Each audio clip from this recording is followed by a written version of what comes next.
Friends, எல்லோரும் எப்படி இருக்கீங்க? இன்றைக்கி வீடியோவில் என்ன பார்க்க போகிறீங்கன்னா, இன்றைக்கி கத்திரிக்காய் முருங்கைக்காய் போட்டு புளிக்குழம்பு வைக்க போகிறோம். வாங்க வீடியோக்குள்ளே போகலாம். அதுக்கு முன்னாடி என் சேனலுக்கு மறக்காமல் சப்ஸ்கிரைப் பண்ணிடுங்க. வாங்க வீடியோக்குள்ளே போகலாம். நான் கேஸ் பற்ற வச்சு ஒரு கடாய் வச்சுட்டேன். இப்போ அதில் நல்லெண்ணெய் சேர்க்கலாம். நல்லா கடாய் சூடாகிடுச்சு. கொஞ்சம் எண்ணெய் சேர்க்குறேன்.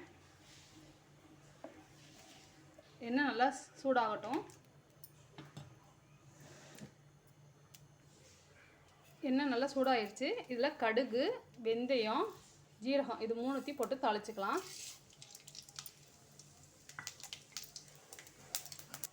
கடுகெல்லாம் நல்லா பொரிஞ்சிருச்சு.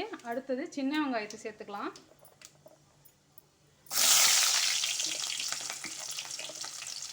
புளிக்குழம்புக்கு சின்ன வெங்காயம் நல்லாயிருக்கும்.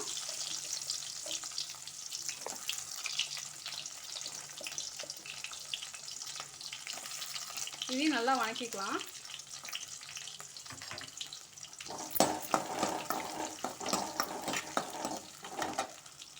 இதோட கொஞ்சம் பூண்டு கட் பண்ணி வச்சுருக்கேன், ஒரு 5-6 பல், அதையும் சேர்த்துக்கலாம்.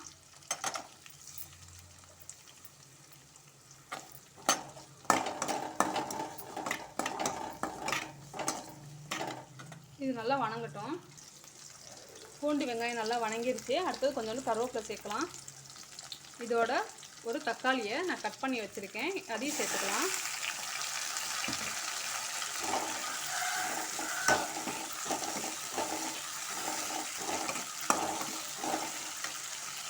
நல்லா வதங்கணும்.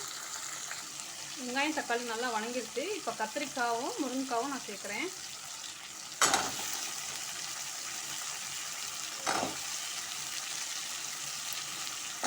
இதையும் நல்லா வதக்கிக்கலாம். இதோட கொஞ்சோண்டு நான் மஞ்சள்தூள் சேர்க்குறேன்.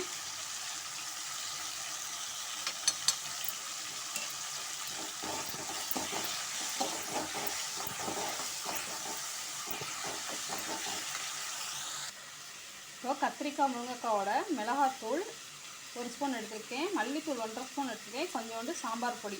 இது நம்ம இதில் கலந்துக்கலாம். உங்கள் காரத்துக்கு தகுந்தாப்புல நீங்கள் எடுத்துக்கோங்க. இது நல்லா நம்ம கலந்து விட்டுக்கலாம்.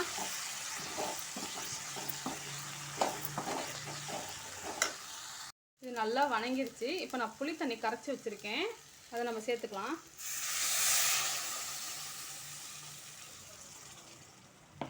நல்லா கொதிக்கட்டும்.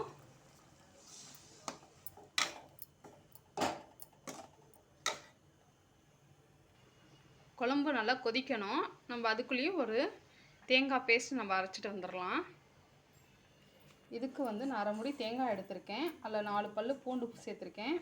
அடுத்தது கொஞ்சோண்டு ஜீரகம் சேர்த்து நம்ம நைஸாக அரைக்கணும். அரைச்சிட்டு வந்துடலாம். குழம்பு நல்லா கொதிக்குது. இப்போ தேவையான அளவு நம்ம உப்பு சேர்த்துக்கலாம். கடைசியாக தான் உப்பு சேர்க்கணும், ஏன்னா முன்னாடியே சேர்த்தோம்னா காய் வேகாது கத்திரிக்காய். அதுக்காக நம்ம உப்பு வந்து கடைசியாக சேர்த்துக்கிறது. புளிக்குழம்பு பொறுத்த முடிக்கும் கத்திரிக்காயில் வந்து உடனே உப்பு சேர்க்கக்கூடாது. கொஞ்சம் நல்லா தண்ணியில் புளி தண்ணியில் ஊற்றிட்டு அது வெந்ததுக்கப்புறம் கடைசியாக தான் சேர்க்கணும்னு சொல்லுவாங்க. அதனால தான் நான் கடைசியாக உப்பு சேர்த்துருக்கேன். இப்போ குழம்பு நல்லா சுண்டி வந்துருச்சு. இப்போ நம்ம தேங்காய் அரைச்சிட்டு வந்துட்டோம், அதை சேர்த்துக்கலாம். இதோட தேங்காய் தண்ணியும் இருக்குது, அதையும் நான் சேர்த்துக்கிறேன். கடைசியாக நம்ம மிக்ஸி ஜாரில் தேங்காய் தண்ணி இருக்கோம்ல, அதை நான் சேர்த்துக்கிறேன். இது நல்லா கலந்து விட்டுக்கலாம். உங்களுக்கு தேவையான அளவு தண்ணி இன்னும் கொஞ்சம் கூட சேர்த்துக்கலாம். தண்ணியெல்லாம் சேர்த்துட்டேன். இப்போ ஒரு 10 நிமிஷத்துக்கு நல்லா கொதிக்கணும். நம்ம வெயிட் பண்ணி பார்க்கலாம். இப்போ குழம்பு நல்லா கொதிக்க ஆரம்பிச்சிருச்சு. கடைசியாக நான் வந்து ஒரு துண்டு வெல்லம் சேர்க்குறேன். வெல்லம் நல்லா கரையட்டும். நாங்கள் எப்பயுமே கொஞ்சம் அரைச்சி வச்சுருப்போம் வெந்தய பவுட்ரு, அதாவது வெந்தயத்தை அரைச்சிட்டு இது பவுட்ரு பண்ணி வச்சுக்குவோம். இந்த மாதிரி புளிக்குழம்புக்கு கடைசியாக வந்து வெந்தய பவுட்ரு தூவி நம்ம சாப்பிட்டோம்னா சூப்பராக இருக்கும். கடைசியாக தான் சேர்க்கணும். சும்மா கொஞ்சோண்டு தான் நான் சேர்த்துருக்கேன். ஒரு 5 நிமிஷத்தில் நம்ம கேஸ் ஆஃப் பண்ணிக்கலாம். குழம்பு ரெடி ஆயிடுச்சு. அவ்வளோதான் ஃப்ரெண்ட்ஸ், புளிக்குழம்பு சூப்பராக ரெடி ஆயிடுச்சு.